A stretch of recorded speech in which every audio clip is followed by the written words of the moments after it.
معزز حاضرین، کسی محفل میں اگر کسی کو صدارت ملتی ہے تو اس کا سب سے بڑا نقصان یہ ہوتا ہے کہ سب باتیں ظاہر ہو جانے کے بعد صدر صاحب کو مخاطب کرنے کا موقع دیا جاتا ہے، اور میرا بھی یہی حال ہے کہ جاوید کمال صاحب نے بہت ہی تفصیل کے ساتھ اور رحمت صاحب نے بہت ہی تفصیل کے ساتھ پدم شری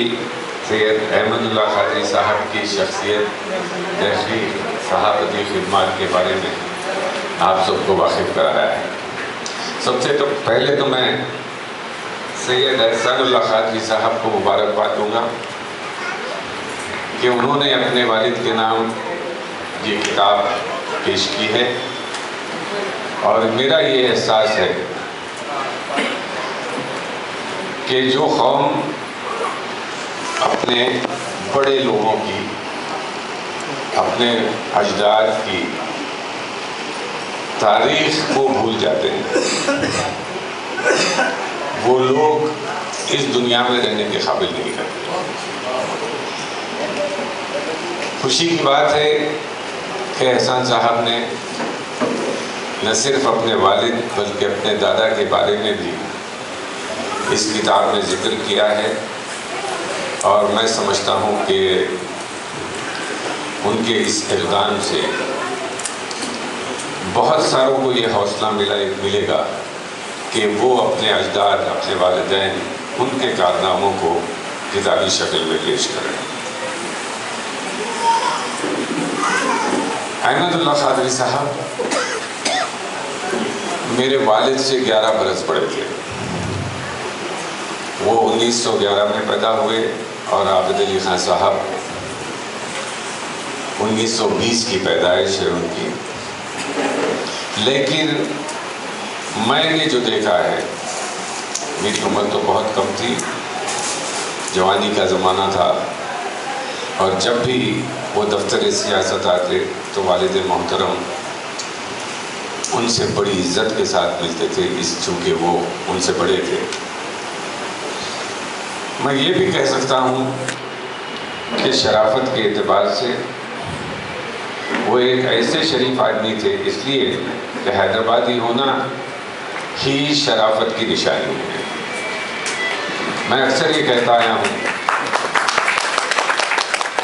کہ دنیا کے کسی بھی شہر میں ایک شخص اگر دکھائی دے اور آپ سمجھتے ہیں کہ وہ شریف شخص ہے تو وہ سوائے حیدرآبادی کی کوئی اور نہیں ہو سکتا۔ یہ حیدرآباد کے رہنے والوں کے رگوں میں جو خون ہے وہ اس بات کی گواہی دیتا ہے کہ ہم اپنے اجداد کو یاد رکھیں، اور یہی سلسلہ ہم نے شروع بھی کیا ہے کہ حیدرآباد کی بازیابی کس طرح ہو سکتی ہے۔ آج آپ دیکھ رہے ہیں ماحول اتنا خراب ہے۔ ہم نے 1896 میں فیلاڈیلفیا میں شائع ہوئی glimpses of the Hyderabad dominion, جس میں محبوب علی خان کے زمانے کی تاریخ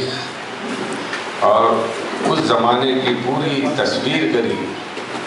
اس کتاب میں موجود ہے، جو تقریباً 600 سے زائد صفحات پر مشتمل ہے، اور انگریزی اور اردو میں شائع کی گئی تھی، اور ادارے سیاست نے اس کتاب کو دوبارہ شائع کر کے عوام کے سامنے پیش کیا ہے۔ اس کے علاوہ علامہ اعجاز فروخ صاحب نے بڑی محنت سے امیجز آف حیدرآباد ایک تصویری البم ایسی نکالی ہے جس سے حیدرآباد، جو لوگ کہتے ہیں، میں سمجھتا ہوں کہ وہ نادان ہیں کہ مرحوم حیدرآباد، مرحوم زبان اردو، یہ بات بالکل غلط ہے۔ حیدرآباد آج بھی زندہ ہے اور حیدرآباد آج کل بھی زندہ رہے گا۔ اس تاریخ اگر دیکھنا ہے تو آپ امیجز میں دیکھ سکتے کہ کس شان سے ہم نے آصفیہ دور، قطب شاہی دور میں مسلمانوں نے گزارا ہے، اور اس کی کیا اہمیت ہے اس کے بارے میں سمجھتا ہوں ہر شخص کو اپنے گھر میں بیٹھی کتاب رکھنا چاہیے، تاکہ جب بھی ہم کسی دوسرے ملک کے دوسرے شہر کے لوگ سے ملیں تو ہم کو یہ بتانے کی ضرورت نہیں پڑے گی کہ حیدرآباد کی تاریخ یہ تھی، صرف اس کتاب کا حوالہ دے دیا جائے تو میں سمجھتا ہوں کہ حیدرآباد کے بارے میں وہ سب جاننے کے لیے وہ جان سکتا ہے۔ احمد اللہ قادری صاحب نے اس زمانے میں پیسہ اخبار نکال کر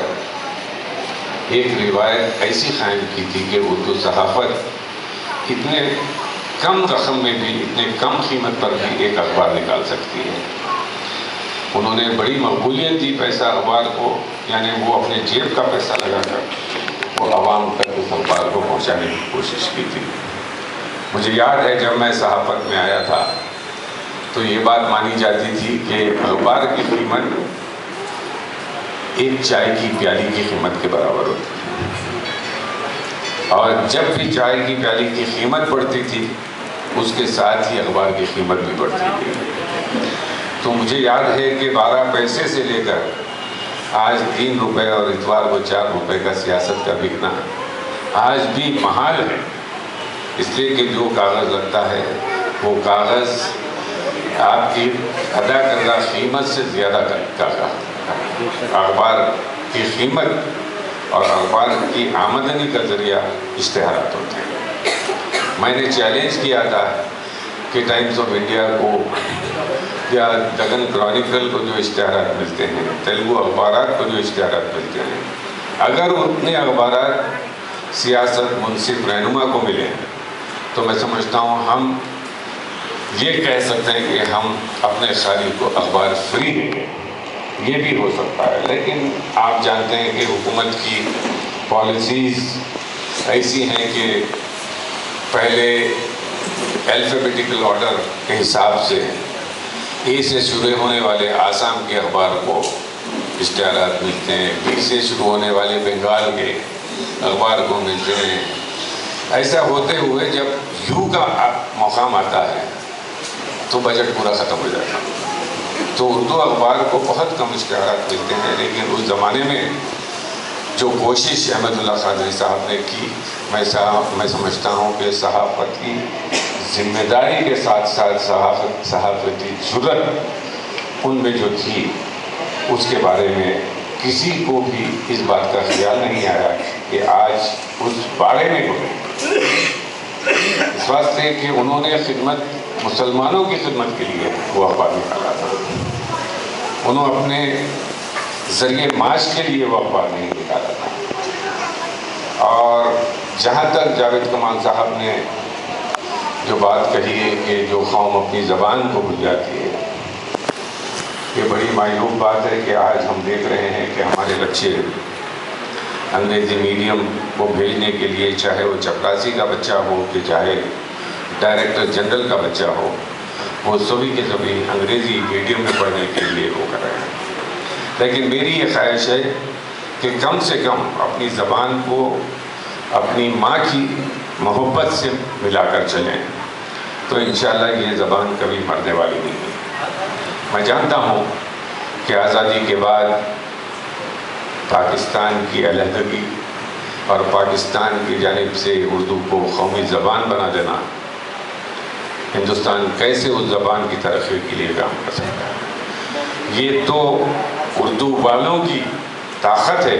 جو آج ہندوستان میں اردو کو زندہ رکھی ہے۔ میں اس کے لیے اردو دان احباب کو مبارکباد دیتا ہوں کہ وہ اپنی زبان کو ہندوستان میں زندہ رکھنے کے لیے ایک بھرپور کوشش کی تھی۔ جاوید کمال صاحب نے یہ بھی بات کہی کہ آج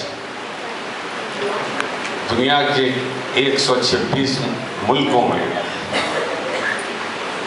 آج سیاست انٹرنیٹ پر پڑھا جاتا ہے۔ دنیا کے 3540 شہروں میں سیاست کا پڑھنے والا موجود ہے۔ ابھی حالیہ رپورٹ میں یہ بات سامنے آئی ہے کہ 15 لاکھ سے زائد لوگ ہر ماہ سیاست کو انٹرنیٹ پر پڑھتے ہیں۔ تو یہ جو بات ہے، میں سمجھتا ہوں کہ اردو کو زندہ رکھنے کے لیے، اردو کی ترقی کے لیے یہ بہت اہم بات ہے، کیونکہ میں جانتا ہوں کہ جب انقلاب روس آیا تھا، روس میں انقلاب آنے کے بعد روس سے وہ ساری زبانیں